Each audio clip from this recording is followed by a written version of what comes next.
It's a cold day, but zero wind here in Ontario. That day we can hear the snow under your tires driving down the road. It's a cold one, minus 13 with the wind chill, before the wind chill.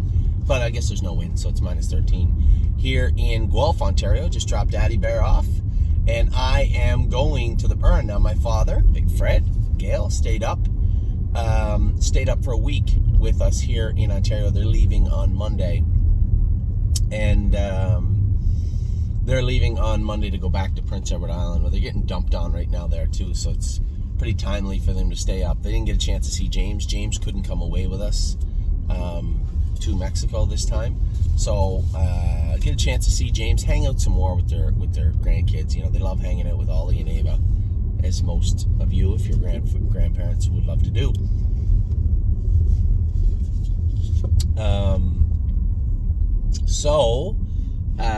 Last night, what is going on? A quick update for everybody. We do have, now before you get all excited, we do have the drones scheduled to come tomorrow, but I will tell you right now. So this is what had happened weather-wise in Ontario this week. We had freezing cold temperatures when we were gone away, right? When we were in Mexico, all of us. We had freezing cold temperatures that quickly melted when we came back. So today is Friday, so Tuesday, Wednesday it rained. Thursday it snowed, and then got very cold at night, and now it's freezing cold, and it's going to be freezing cold tomorrow. So you do the math, right? The track is ice, but there's snow on top of it. It's packed down, decent cushion. I wouldn't say it's a horrible surface, but between the track conditions and the weather, I don't know if we can do the drone tomorrow.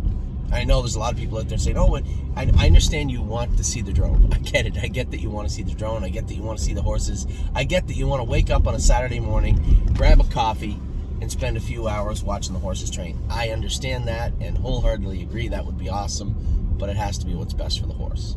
And I can't make a commitment that the drone is going to go tomorrow. I can make a commitment that it's booked, that Curtis is going to be en route to the training center tomorrow when we make a decision. That decision will be made by James and myself, Danny, Mario, Harry, Jason, whether we train the babies or not. I don't think it's going to be too cold. It's going to be cold, like minus 22 with the wind chill. So it's going to be plenty cold. Too cold, I don't know if it's too cold. I don't think that will be the reason we don't go. It'll be track conditions. And this is the one time where I can't even blame the track. Mother Nature just made it so impossible to operate over the last 7 days. They've done the best job they can. We didn't miss a day jogging, which is awesome. In fact, we got our horses trained on Tuesday. Also awesome. The fact that it is, I think I'll just go down the highway today. The fact that that we were able to jog at all is actually mildly impressive. They did a good job. So they need to get the track all blown off, all cleaned off. I don't want them to take all the snow off because I know what's sitting underneath it. A skating rink. So a little bit of packed snow on top of that surface will be fine for us tomorrow, if that's the case. So we are planning to have the drone tomorrow. No guarantees. Please understand it will be a last minute decision, but we have the ability to drone tomorrow. So that's where we're at with that. Now, staking went out this week. A number of people give me feedback. Same people always, and I appreciate it. Thank you. Johnny had said, why is GJ's ATM in the Wellwood? Great question. So here's the thing. At this point in time in their career, I can only look at who's good and who's not. I don't care who you're by, who you're out of, how much you cost, where you came from, who's doing it, who's not. Now, that means nothing when you extrapolate all that forward to September, August of this year. But I can only go with the indications I have. And GJ's ATM, I believe, has a ton of talent. Is he going to run out? Is there just not going to be enough there to tangle with the real killers when he gets to the races? Possibly. I don't know. But at the same token, there is a huge gap in his schedule also where we can focus on fair racing in Illinois. I guess that's possible. Or I can say, he could race in the Wellwood. Could come home. That's a stretch. As I say it out loud, there's many voices in my head saying, what? You really just said Wellwood. I just tried to look at who our best horses were and stake them appropriately. Every year I'm left looking back at the stake thing saying, what are you doing? What did you do that for? But that's the problem with staking. I really just wish they do it like Australia. I am enamored with what they do in Australia. Think about it. We go out of our way to buy horses in an affordable manner. And if I tell you I got that horse for $8,000 to $10,000 less than what I paid for him, we're going to sink that $8,000 into staking. Why wouldn't we? When would your horse be more? When would you be more aggressive towards staking than at the moment you purchase the horse? That's what they do in Australia. You can stake your horses on sale day. So much smarter. I think that's a great idea. I wish they'd do it here. Instead, we're left paying a fortune in February, March, April. It has that carnival feel to it. Anyway, we are going to make some changes to the staking as you see them. Is GJ's ATM going to be one? I'd say he'd be near the top of the list, but I want to believe that a good horse is a good horse. I want to believe that, maybe this horse could be good enough. But even as I say it again, same voices saying that it's not going to happen. So, a number of take a look at the staking. And one person, a quick sound. This year the staking came out later to us. Also, it was the last week in January and I have to get it out. I have to get it to you guys so that we can have the money in for February 15th. So it was a very, I don't want to say rushed process, because this is like the 5th, 6th year of seeing the same stake races, understanding what they usually do, how they look, how they seem. So this isn't the first time that we're doing this. It's become automatic, but at the same time, understanding what works and doesn't is important too. So I rely on the input from the Johnnies, from the Gregs, from the Allens to say, hey, I think we got a little too much. Ooh, that's not good. Ouch. Somebody get rear-ended. I think we this horse, because sometimes what happens is there's overlapping stakes. Now, two things. What I mean by overlapping stakes is maybe the horse paid into 2 different places at the same time within 2, 3, 4 days period. That makes no sense. But unless you don't know which way you're going to go, if you're meaning to stake the horse in the more aggressive way or the more remedial way, then sometimes those things get missed also. So take a look at them. Tell me what you think. I'm happy overall. I know a lot of people were questioning and wondering why we went with the Swedish Breeders' Crown. We're not going to Sweden. I mean, this is simply for resale value, right? If we have a European that is going to approach us to purchase one of our horses closer to the summer, and we've had this happen, right? We had this happen with Lincoln Hanover. We sold Lawmaker later in his career, but you had the ability to pay these horses into the Swedish Breeders' Crown, and if that's an interest to them, then so be it. That could be added value for, I think, $560. The added value there to me could be immense. It's small things like that can really tip the scale sometimes when you're talking about buying and selling horses. I know it because I buy horses like that, right? Dual eligible horses, we hear it all the time. Oh, Anthony, that horse is dual eligible. A lot of the times it's a bit of a gimmick, but if you're talking about a horse that is in front of you at racing speed, it's not really the same, right? You get a real feel for what that horse might be worth, and to see that horse eligible to the Breeders' Crown in Europe, if you're a European, may be a much more interesting situation. So 4 or 5 of our horses are paid into the Swedish Breeders' Crown. We're not going to Sweden. No, not at all. But it may be an interesting proposal for a European buyer. So that's where we're at with that. We did have some people saying you got, Globetrotting's just not racing that good. Why she paid into the Breeders' Crown and other things. Why is Walk on the Moon into the Caesars that, these are horses I expect to come forward. Again, at very least, when we go to sell them, if they're not what we expect them to be, those stakes are on there for the people that are buying them, right? And the Caesars race in particular, that's one of the ones where you enter it, and if you're not in the top 10 money earners, you get all your money back. All your nominations, sustaining fees, all of them come back.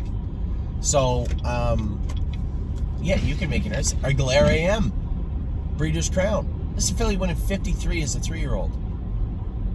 We get her back on track, get her moving forward, get some more muscle on her. That's a powerful animal. Is she good enough for the Breeders' Crown? No, not by what we've seen. She could be. So again, a lot of this is speculative, but that is staking, unfortunately, in horse racing in North America. So that's where we're at with the staking. I do appreciate the input. Keep it coming. I think we can make changes right up until the 10th or 12th of the month. Pretty easy to do. I know that GJ's ATM is probably on the top of that list, but man, he's an impressive looking colt. Really like that colt. Except for the other day he bit me. I didn't like that. But other than that, he's been impressive on the track. We had some horses race this week. We had some great news. Rather than my Jazz going to the amateurs with Jason on Sunday, which I was happy to do for a number of reasons. But is it ideal? No, not ideal. You know, it sucked for Compass Rose DC. I just assumed that they were going to cancel the other night. How could they race? 10 millimeters of rain in the afternoon. Probably should have canceled. 3 wide down the backstretch. She made the break at the same place she did. We had already entered her in the amateur race on Sunday, assuming they were going to cancel. I told Jason right after the race, I said, okay, anytime she's ever made a break, it's right there. If you could not put her on the run right there, if you could do your best, that would be extremely helpful. Jokingly, but not jokingly. So she's in a softer class on Sunday. I guess there's an argument to be made. She didn't do a hell of a lot of racing on Wednesday. Slow track, made a break at just past the 3/4, whatever.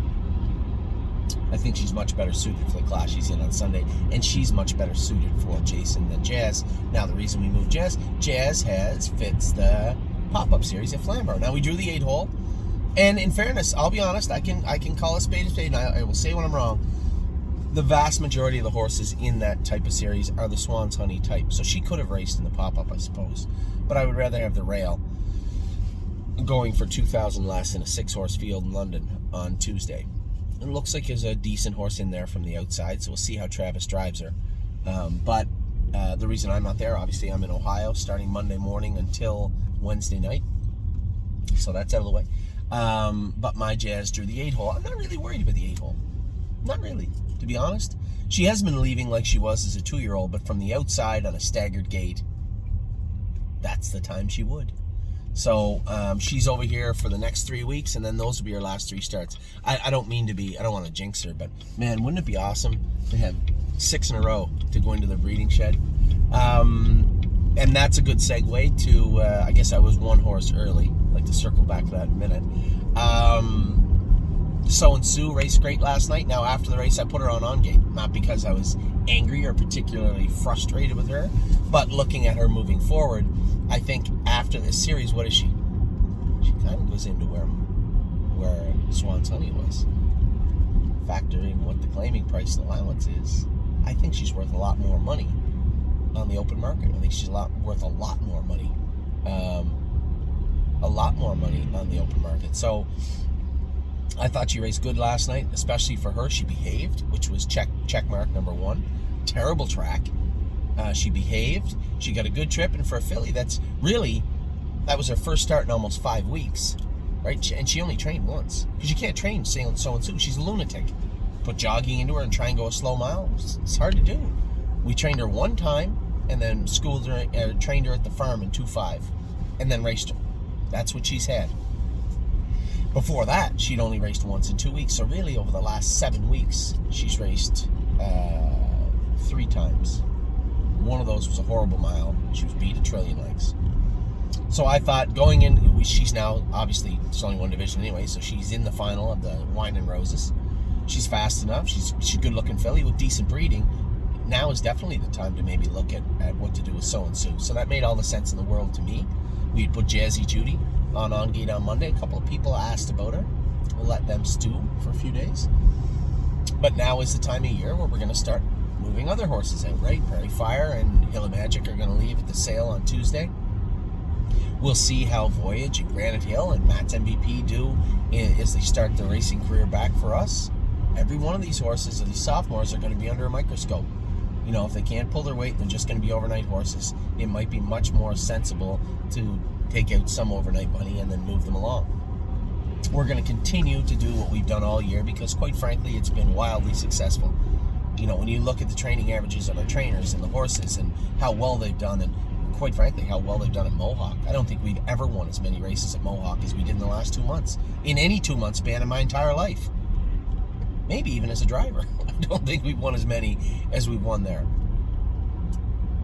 So as I said, coming back to my jazz, I've purchased a breeding to international money.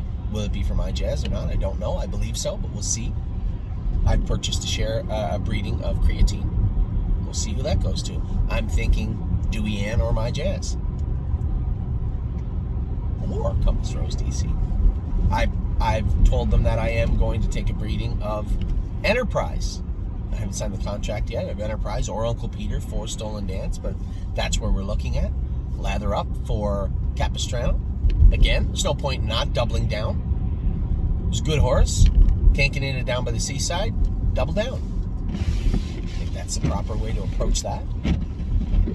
All that's left up in the air is Canadian Titan. So he read 8. Dewey Ann, looking like creatine, I believe. There's Dewey Ann. Canadian Titan, I don't know. We had bought the Father Patrick. I literally have 2 Father Patrick breedings. One is definitely Path of Totality. Slam dunk, that's already done. Set in stone. What was the other one? I was thinking Canadian Titan. Big mare. She's a cadaver. She crosses with everything. And had a great 2-year-old season. It's a filly that got injured at 3. Only missed the top 2 in her life. One time. She made a break and finished 4th. I don't think she ever missed a check. I believe I might have raced her once at 3. I don't know what she finished that start. I can't remember. But as a 2-year-old, and for the most part in her racing career, when she was sound, never missed a check. Only missed the top 2, I believe, once. I'm pretty sure that's accurate. Trotted in 57 or 58 as a 2-year-old also. So a good filly. Was a good filly. So a lot to talk about, and it will be done this week. This is it. Friday to Sunday, the next 48 hours is when I'm going to start locking in those breedings and get that started.